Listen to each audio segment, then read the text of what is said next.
college basketball is chugging along despite all the COVID postponements and cancellations, and it's safe to say that things feel a little weird.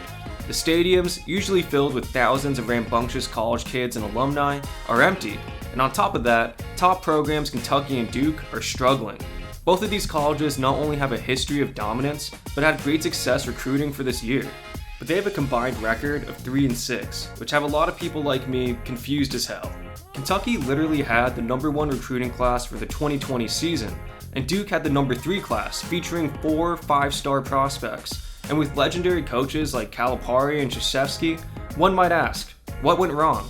To answer this, we first gotta go over how we got here. Let's start with Duke because their record of 2-2, though still very much below their usual standard, is a lot more understandable.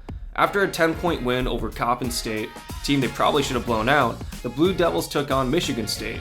Tom Izzo had a massive advantage of having 11 returning players and a coveted transfer in Joey Hauser. They might be getting Amani Bates soon, but their players aren't usually one-and-dones. Cameron Indoor Stadium, usually one of the most hostile environments away teams could play in, was obviously devoid of any fans. So Duke didn't have that advantage either, and lost by 6. And after a blowout win over Bellarmine, they'd fall to number 8 Illinois by a pretty large margin. Let's move on to Kentucky though, because their 1-4 record is definitely more egregious. Their sole win this year was their first game against Morehead State. They stomped this team, and rightfully so. But things took a turn for the worst against Richmond. Kentucky didn't hit a single 3 this entire game. They got locked down by the Spiders, who are a solid team, but are no Illinois or Michigan State. But bad losses happen, and one bad loss here and there isn't the end of the world. They would hang close with Kansas the next game, but would struggle from beyond the arc once again, going 3 for 21 as a team. After another ugly loss to Georgia Tech, it became clear that there was a problem. And after the loss to unranked Notre Dame, it's almost like it doesn't even matter anymore. So what exactly is happening here? Honestly, kind of the inevitable. One-and-done programs are a great way to get the best talent coming out of high school, but winning big at the college level usually requires some experience. The exceptions are generational talents like Anthony Davis, but even Zion and RJ Barrett couldn't get it done in the end.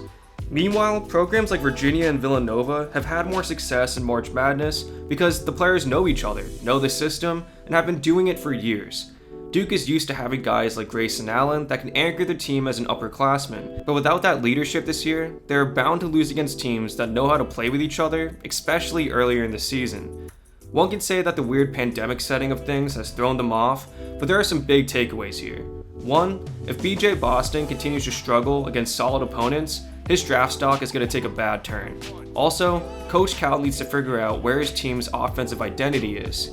These two programs aren't going anywhere, and an off year, especially in 2020, is understandable.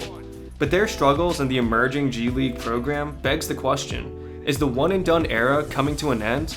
And with Adam Silver looking to reset the relationship between prospects and the draft, is this a sign of things to come? In terms of playing winning college basketball, it might be. But if you want national attention and the opportunity to prove your worth, these two colleges will continue to be the standard until further notice.